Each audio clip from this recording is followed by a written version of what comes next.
So one thing I didn't mention in the previous video is that this phosphate group for phosphoglycerols has this little X here stands for a functional group. So some sort of functional group is attached to this oxygen of the phosphate group. And this small little functional group, it doesn't necessarily have to be small actually, determines much of the structure and what the final structure will be. So I'm going to now go over various products you can have depending on what this functional group is, this X is.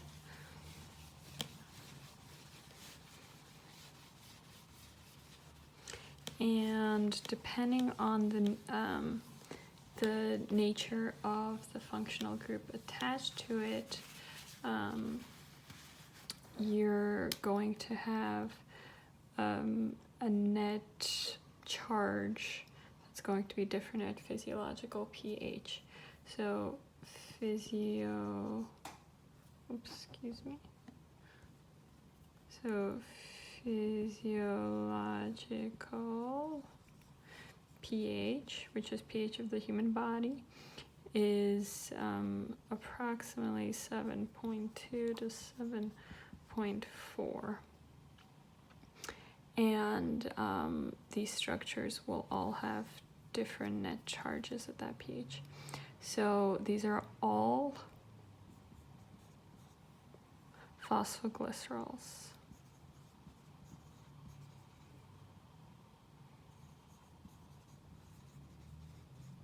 Sorry for the shakiness. I mentioned it in the other video. I'm just holding my camera at the moment. So let's start off. So you can have something that looks like this. So you have your phosphate group, and you have your O there, you have another O.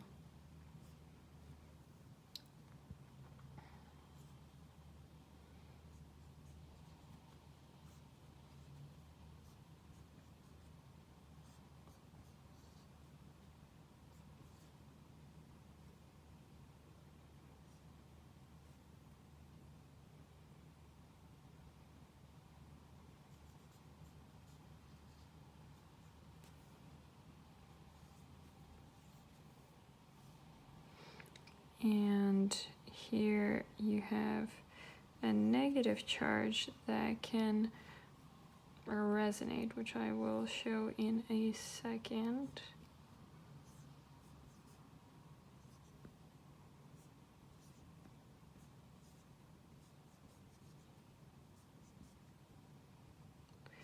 So you have this guy here,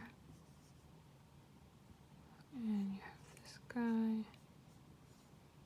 So these are your two fatty acid tails, different residues. This fully negative charge has some resonance options, so it can travel that way. So what you're going to really end up having is kind of a smeared charge across your structure, which is depicted as this. But you do have a full negative charge. So because you have one negative, one positive, one negative, that's one minus 1 minus 1 plus 1, which is equal to -1.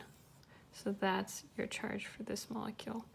And if you should recognize this here, it's the amino acid serine.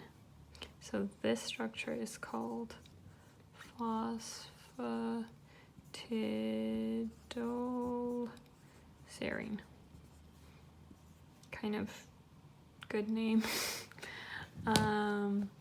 Yeah, so that's one type of phosphoglycerol.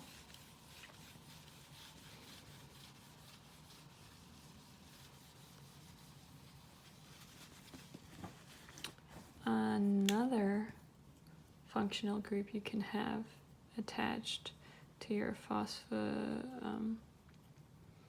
phosphoglycerol is choline, so that'll look like this. I'm just gonna leave this drawn on. That was silly of me to erase it right away.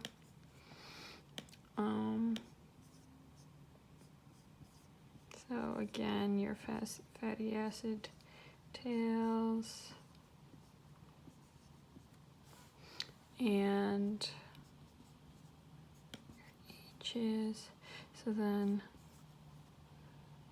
and I'm going to leave the smeared looking charge here.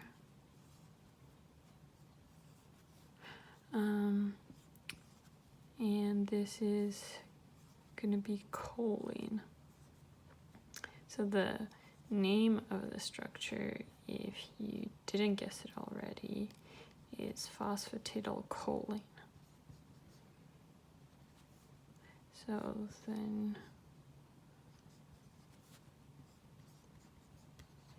so nitrogen has 4 substituents, so it's a plus here. And we have a negative charge here, so -1 + 1 equals 0. So net charge is 0. And this is called phosphatidylcholine. Okay. And then we have, I'm gonna just erase that and be smarter about that this time. So next we have phosphatidylethanolamine, which looks like this. I'm gonna go over everything again at the end.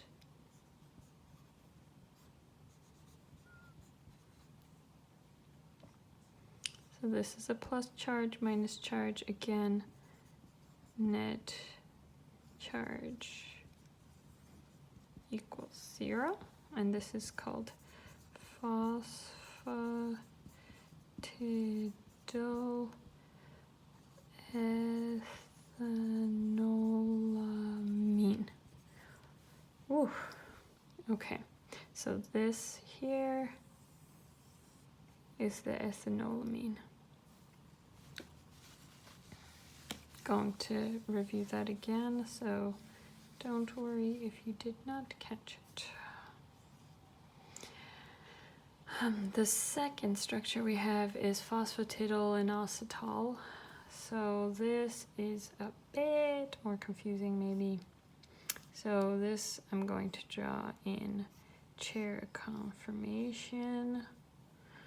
So we have our OH groups here, one in the back. Let's see, one here, one here. And for the sake of simplicity, I'm going to avoid drawing the hydrogens on here, but maybe I should. No, I'm going to draw. Just so don't cause any confusion.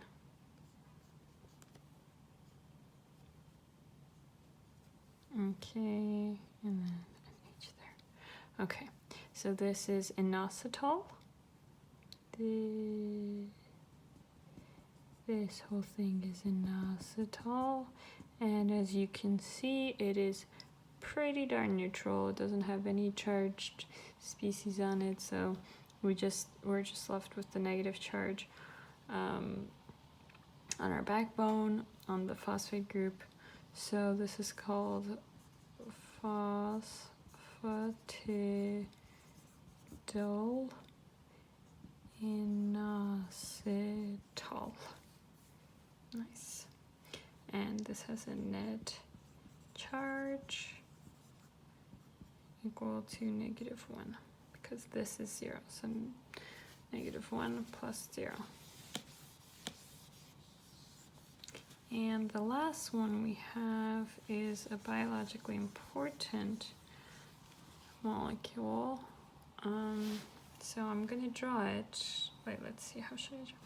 I'm I'm gonna squish this over a little because it's pretty big, but you will know what it is.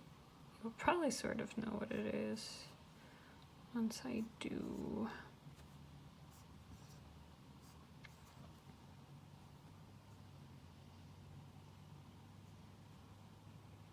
So we have our negative charge there.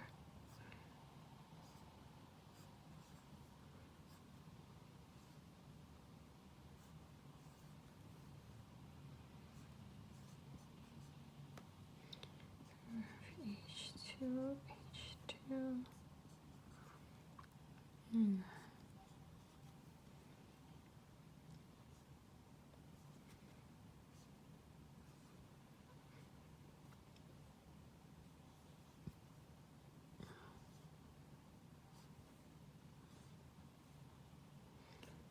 Then the rest, I wonder if you have all already figured out, but it's pretty revealing by now. Maybe not. I don't want to make any assumptions.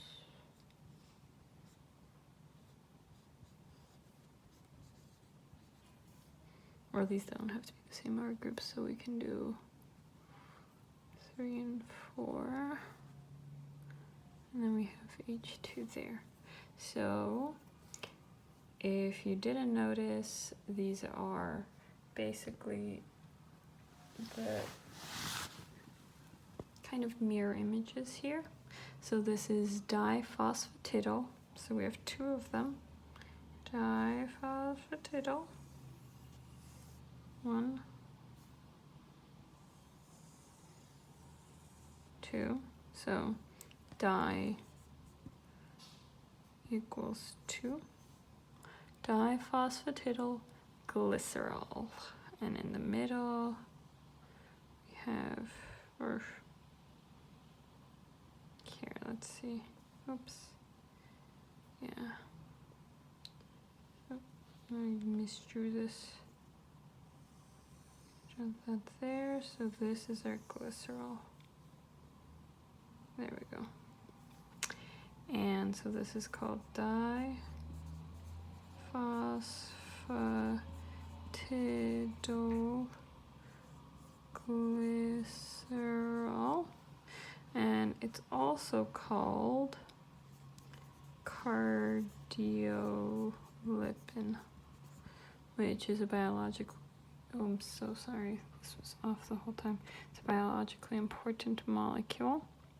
And so we have 2 negative charges, so net charge equals -2. -1 equals -2.